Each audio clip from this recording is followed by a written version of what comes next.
I woke up at 4 in the morning. I just felt this deep anxiety for whatever reason. It wasn't very common for me to have that. And I tried resisting looking at my phone for as long as possible because it was 3, 4 in the morning and I had a flight at like 7 a.m. or whatever. So I wanted to get a few hours sleep and didn't know why, but after an hour, just something in my stomach didn't feel right. I had a bad sensation. Finally opened my phone and see this barrage of text messages from friends, family saying, "Hey, are you gonna have to go back? Can you believe Israel's at war?" And I'm like, what? And I'd been hit with those messages before in the past when there's other large amounts of rocket fire. So I had assumed it was something like that. And, I opened up and started looking and started seeing some videos people were sending me and looked at social media. And I mean, the first video I remember seeing was the infamous white truck with the Hamas fighters coming out and, people filming it up top and speaking in Hebrew. And I was shook. That popped me out of bed in 2 seconds. I started looking at additional videos and eventually Googled Israel Gaza war. And I saw the first thing, Israel Times, Bibi Netanyahu declares war on Gaza. And my heart dropped. I instantly texted my entire team. We have a WhatsApp group, so I texted them, what's the deal? Have we been called? Is everyone okay? Most importantly, I have a lot of friends that live and their families live down in the kibbutzim in the south, along the border. So I instantly texted them to make sure their families were okay. But I wanted to know, were we called to action? I had assumed, something so severe, so big like that. I'd already seen hostage numbers were coming in, right? This is afternoon already in Israel, so there was a lot more information. I knew something was going to happen. So I got information from my officer and the guys saying, we've been called in, we're going. My officer had called me and said, look, Eli, you're an American as well as Israeli. You're in LA right now. You do not have to come, but if you want to come and join the team, you have the Tsav Shmona, you have the draft card, make your decision. It's totally up to you. And the decision took me a quarter of a second because there's no doubt in my mind that I was going to be going in with these guys, with my team. It was kind of fight or flight, and I knew right away I was ready to go and fight. I couldn't have imagined a situation where my teammates went in and I was in my comfortable life in LA. It just wasn't anything. So after that, booked my flight right away. Was on a flight 2 days later, and the next day between October 7th and 9th was just a logistical figuring out how to get a flight, El Al, canceled flights, get my passport, pack a bunch of gear that maybe my team would need. I hadn't been to reserve duty in forever, so I had a feeling that there was going to be bad equipment for me, so I was trying to get as much as I could on the ground here. But yeah, I mean, it was a mix of shock, fear, anger, and just ready. This is what we needed to do. This is what I was trained for, and it was time to step up because that was the only option. So I'm in a unit called EGOZ. It's an elite special forces commando unit. We specialize in fighting Hezbollah up in the north. Since then, we've also done a lot of operations in the West Bank and in Gaza, so it's a pretty flexible unit. Our unit had been called up in the first 2 months of the war. We were stationed as basically backup duty up in the north to make sure that nothing happened. They wanted to really fortify the border because Israel was still very scared. Hezbollah was going to open up a second front, not just the first front down in Gaza that Hamas had opened up, but what Israel didn't want was a two-front war because that's much more difficult to fight, especially in the winter. So we really fortified that northern border. And that was what we did. We had really also been training a bunch and trying to get the rust off because we hadn't really been a team and we were about to go into a full war. So the more trained we could be, most likely the safer we'd be. And then in December, my team got called down to Gaza, where we spent 2 months fighting there. We'd been in Sajaya, which is a terrorist hotbed in the north. We'd been in Gaza City, which is also in the north, and a lot of the suburbs, it's kind of like New York City, I guess. If Gaza City is the midtown, you've got all these places around it. But we were in Gaza City and a bunch of different towns around it. So Rimal, Zaytun, El Burej, a bunch of places around there. And our job was to go house by house and clear buildings to see if Hamas was inside of the buildings. flipping beds and cabinets and trying to look for tunnels, weapons, Hamas uniforms, Palestinian Jihad, any type of affiliation to terrorism. We probably found, I'd say, in about 90% of the homes we went into, some sort of affiliation with Hamas or Palestinian Jihad or a terror organization in Gaza. I remember one day we had opened, it was one of the earlier days, we had opened up a room. Basically means we went to clear the room and see what was inside, and we see this tiny pink twin-sized bed with a bunch of dolls all around. And it's obvious. You instantly think of your little sister back when you're younger, and just a little girl's room. It's a little 10-year-old girl's room, and your heart breaks, and you have this realization, and it just humanizes the whole thing. And then we started searching, and we searched the room because that's a protocol. And you lift the bed, and you see two rockets underneath. And it's just heartbreaking to see such just not caring about their own citizens, their own children. They're putting rockets underneath a child's bed. You couldn't imagine any other country in the world doing something like that. And you hear it, and you hear the stories, and you've seen the videos, but when you go and you see it with your own eyes, it's wild. And I remember that was a shocking moment. One of the things we had done was we had opened up an area so that another unit can go and clear out tunnels. And inside the tunnel was between two schools, a middle school and a high school. And inside that tunnel was access to one of the largest data centers for Hamas. It's another sign that they're putting their tunnels underneath their schools, or they're putting their schools on top of their tunnels, whichever one had come first, who knows. But it's just when you see it yourself, it's so much sadder and so much more real. And and you hear about the war you're fighting and you see it on the media, but when it's there and it's in front of you,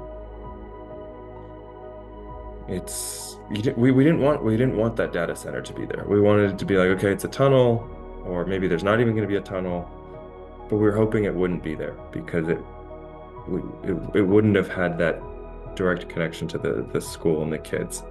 And obviously it was, because that's Hamas. And yeah, there were numerous moments when we were in severe danger, and I won't get into those stories, but the entire war completely changes your perspective on life. When you're looking at death in front of you, and when you have the potential of dying, and your adrenaline skyrockets, and when it's there for so long and your adrenaline has restabilized to this, like, a normal day is 7 out of 10 or 4 out of 10, let's say 5 out of 10 in real life. An exciting day is 7 out of 10. And your wedding day or your child's birth is 10 out of 10. Like, or bad situations are 10 out of 10 in terms of adrenaline and excitement and craziness. And you're living in a world of 20 out of 10, not because it's good, but because your body's at such a crazy high adrenaline level, and you need to re-regulate. So, a lot of the war was that. And I think realizing and looking back on life and being proud. I mean, we were in there and we were not in the best conditions, but at the end of the day, every single one of us was proud to be in there and was ready to be there as long as we needed. We'd been released early February, but if we needed to be there for another 6 months, we would have, because it was our home. It's, for my teammates, it's their physical home. Their families live there. If Palestinians or Gaza or whatever go in and continue what they did and take over all of Israel, that's their family's safety. And for me, it's the Jewish people. There was no option, and we were super proud, every single one of us, to be there and to fight, because there's nowhere else we can go. When I look back on it now, personally very proud. I think when I look back in history, you hear of all these stories of, the soldiers, the Yom Kippur War and Six-Day War and Lebanon, and all these big attacks happened. And what happened? All the soldiers had to get going and say goodbye to their families, and there were cries and tears, and the whole country was in panic, and everyone has to go to the front lines, because that's Israel's history. It hadn't changed, and it'd been like that for so long, and we hadn't really lived it in our generation. I look back proud of myself, definitely proud of myself, that when it came down to it, it was fight or flight, and I stepped up. And, I wanted to be part of history where if I look back in 20, 30, 40, 50 years from now, I tell my kids or grandkids or whatever, about October 7th, we were here. Like, our generation stepped up, we fought, I hopped on a flight as quickly as possible to go and defend the Jewish people. And that's what we need to do because we now have the right and the privilege and the opportunity to have an army that will defend us globally. And we can never not do everything we can to defend that right because it's essential. I think, as awful as October 7th was, one of the silver linings of October 7th was seeing the entire Jewish diaspora, the entire world really come together. And I think people who were Jewish, is what I like to call it, felt Jewish and really reconnected to their roots.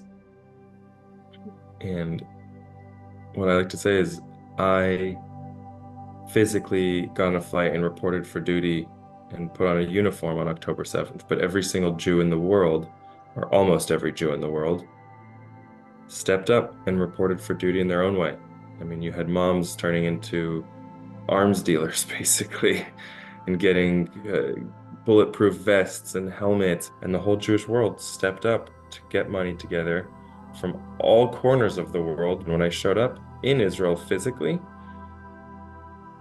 I mean, you couldn't walk the streets. You couldn't, outside of army bases, there were just people handing out anything. While stores were shut down and restaurants were shut down because of danger, all the employees volunteered to step up and cook because they still had kitchens, so they were cooking for soldiers and bringing it, and they were, delivering bags and candies and barbecues and everything you can possibly imagine. The Israeli community stepped up. People who weren't even called to military duty, who were maybe seamstresses, were called up because they knew that equipment needed to be fixed. So they could get up and they could help by sewing some equipments and putting things and putting patches on and putting additional aspects that we soldiers didn't have time to do. But, you can go and take care of all your other equipment while they're doing that for you. And there's so many things that were needed to be done. I can't even begin to explain. And we felt it from all over, whether it's physical, prayers, whatever it was. It was beautiful, beautiful to see. I mean, I was getting messages from friends, family, loved ones, everything. Like I say, it's one of the silver linings of October 7th is seeing Jews come together again, stronger than I've ever seen it in my life. But I think the whole country's in trauma, and it will be for as long as I think it knows.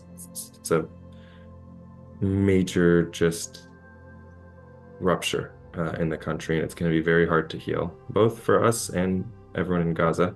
The country is going to always have a hole in its heart until all of the hostages are home, and I pray to God that all the hostages are home as soon as possible. And for the country's future as a whole, I'm very optimistic. I'm positive that nothing will ever happen to Israel, seeing how well everyone stepped up.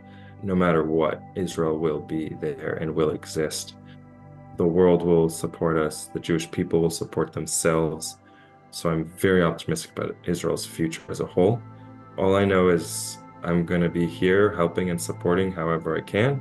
If it's ever attacked again, I'll be ready to go and support and defend again.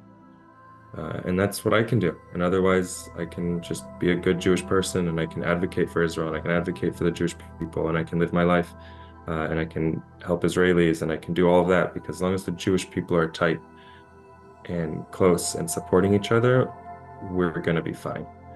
It's once we allow ourselves to be torn and ruptured from within and cause the infighting, that's when things happen. And I'm not religious, I'm not anything. I just believe it's super important that we stick together. And I think it's more sure than ever after seeing how we came together on October 7th.